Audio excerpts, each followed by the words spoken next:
Singkat-singkatan aja Mocon.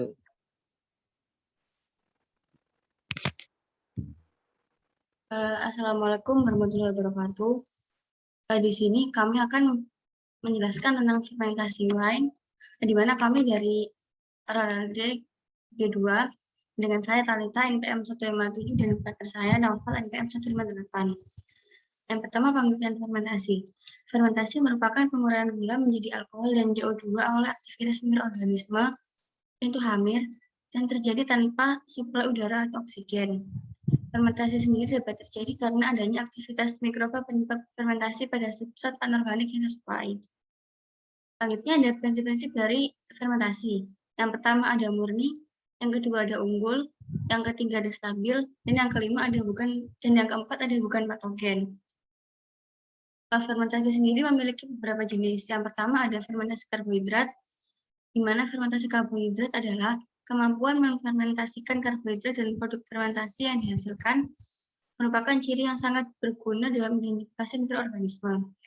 Yang kedua ada fermentasi protein hewani, di mana fermentasi protein hewani ini mempunyai kemampuan memfermentasikan protein hewani dan produk fermentasi yang dihasilkan merupakan ciri yang sangat berguna dalam identifikasi mikroorganisme. Contohnya adalah mikroorganisme Streptococcus thermophilus dan Lactobacillus bulgaricus.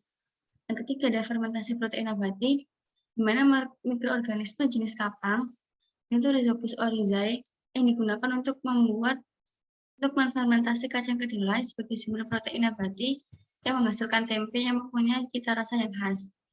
Yang keempat, ada fermentasi lemak.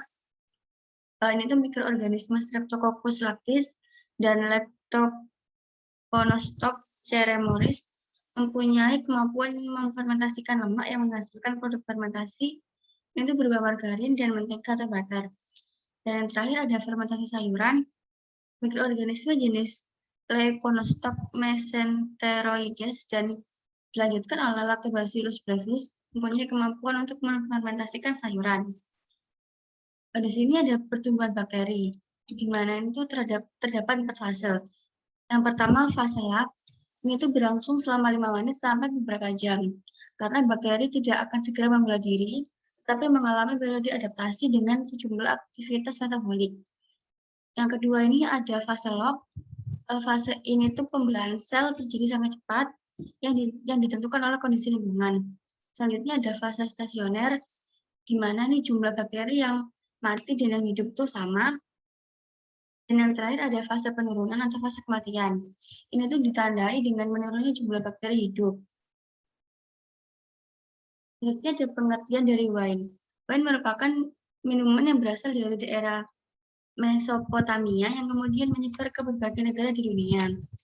Wine ini dibuat melalui fermentasi gula yang ada di dalam buah anggur yang kemudian akan diubah menjadi alkohol. Wine ini tuh biasanya mengandung alkohol sebanyak 8% hingga 15%. Selanjutnya ada jenis-jenis wine.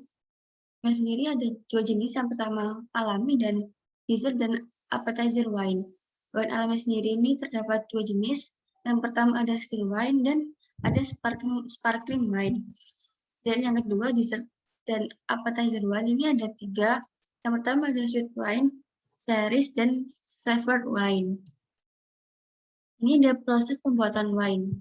Yang pertama ini ada tahap persiapan, di mana pada tahap persiapan ini ada 2 tahapan juga. Yang pertama ada pemotongan dan pemecahan. Ini tuh merupakan tahap permulaan.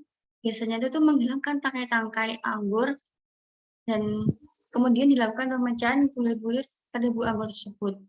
Selanjutnya yang kedua, ini penambahan belerang dioksida. Yang kedua ada tahap pengepresan.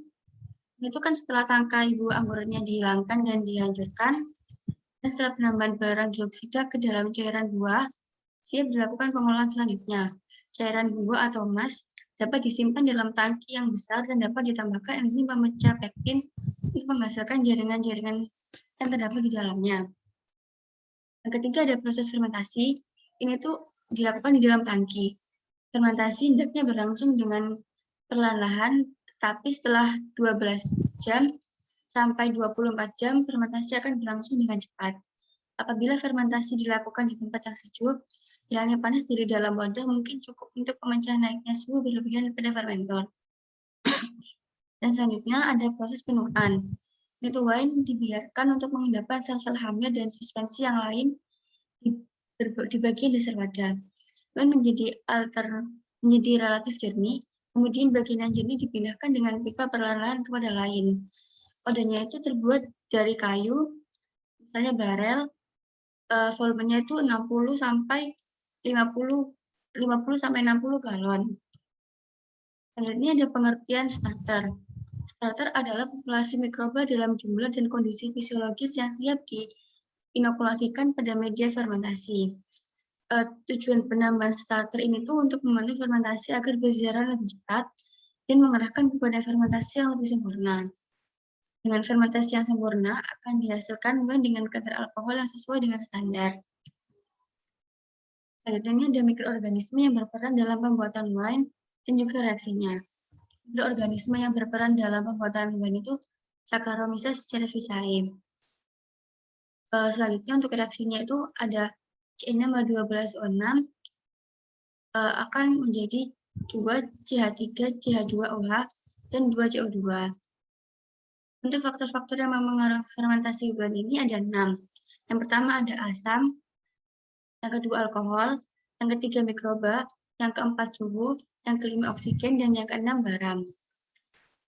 Untuk menghitung kadar alkohol pada wine itu dapat dengan rumus N dikurangi dalam kurung M min K dan dibagi dengan L dikalikan dengan O. Untuk hasil dan pembahasan akan dilanjutkan oleh partner saya. Ya, selanjutnya saya akan menjelaskan tentang hasil dan pembahasan hasil praktikum dari fermentasi wine. Yang pertama-tama ada hasil pengamatan fermentasi wine dengan bahan buah nanas.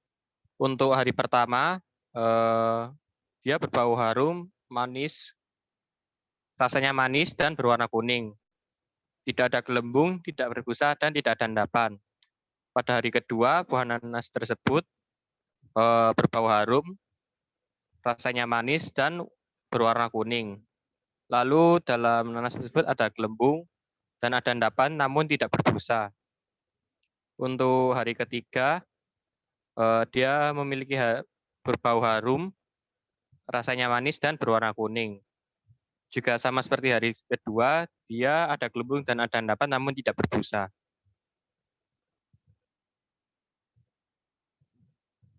Untuk hari keempat hingga hari kelima, itu dia mempunyai bau yang harum, rasanya manis dan berwarna kuning. Ada gelembung, berbusa, serta ada endapan di bawahnya. Lalu untuk hari keenam, baunya berubah menjadi masam, rasanya menjadi manis, dan warnanya menjadi kuning keruh. Itu juga sama bentuknya, yaitu masih ada gelembung, berbusa, dan ada endapan. Dan pada hari ketujuh, baunya itu berubah menjadi masam, rasanya masih manis, namun warnanya berubah menjadi kuning cerah. Dan sifatnya tetap masih sama, yaitu ada gelembungnya, berbusa, serta ada endapan. Berikut adalah hasil pengamatan mikroskopis dari fermentasi wine dengan bahan nanas. Hasil ini didapatkan dari perbesaran 10 kali 40 dengan menggunakan mikroskop. Mikroorganismenya yang di sini dapat dilihat itu tidak berinti, tidak berkoloni, serta berbentuk.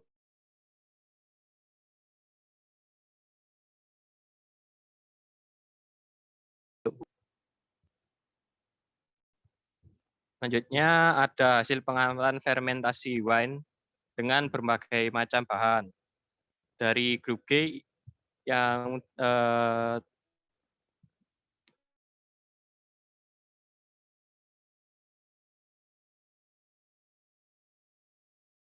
mendapatkan kadar bahan pisang, kadar alkoholnya sebelum dan sesudah sama yaitu juga 0%. Untuk grup A dan B yang mendapatkan bahan anggur, sebelum dilakukan fermentasi kadar alkoholnya sebesar 0%.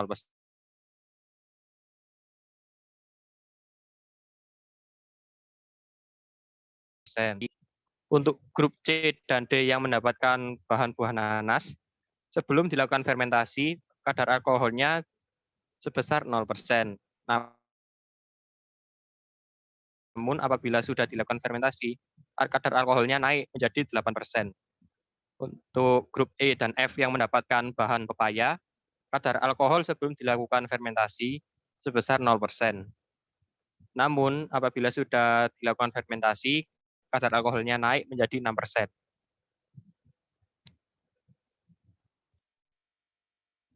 Reaksi yang terjadi pada percobaan ini adalah glukosa dengan bantuan mikroorganisme Saccharomyces cerevisiae, dia berubah menjadi alkohol dan karbon dioksida.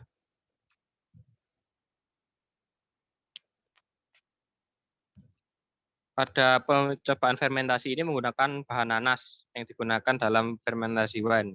Sebelum memulai proses, terlebih dahulu membuat starter untuk memfermentasikan gula menjadi alkohol.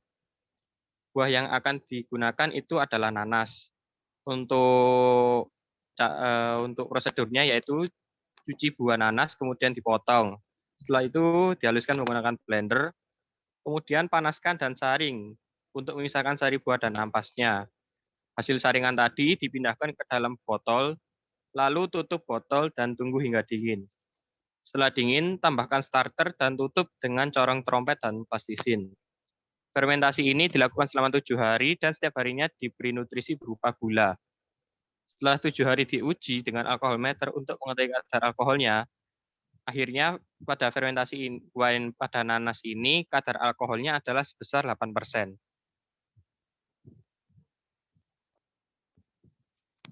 Pada saat proses fermentasi dilakukan, wine yang ada itu nantinya akan diamati perubahan setiap harinya.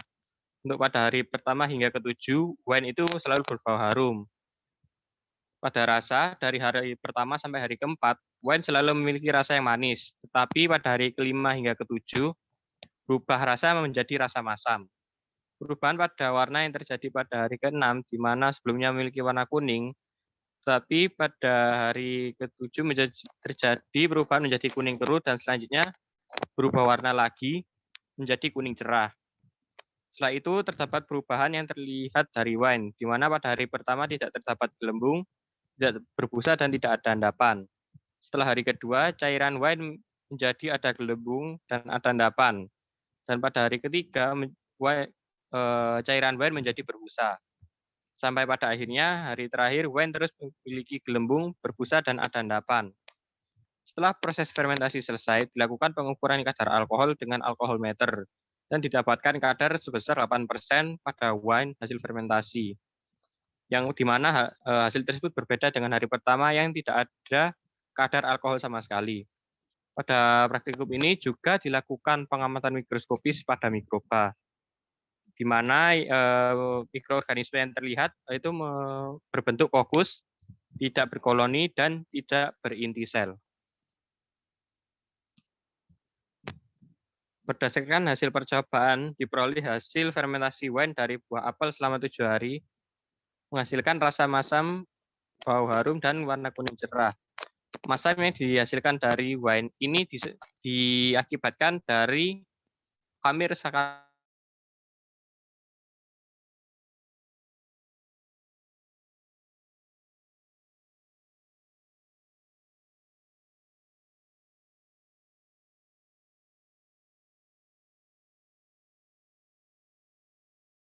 Selain itu, pada percobaan ini dihasilkan kadar alkohol pada nanas sebesar 8%, di mana hal tersebut sesuai dengan penelitian yang dilakukan oleh Kusumo pada tahun 2019, di mana pada hari ke-7 menghasilkan alkohol sebesar 8 hingga 10%.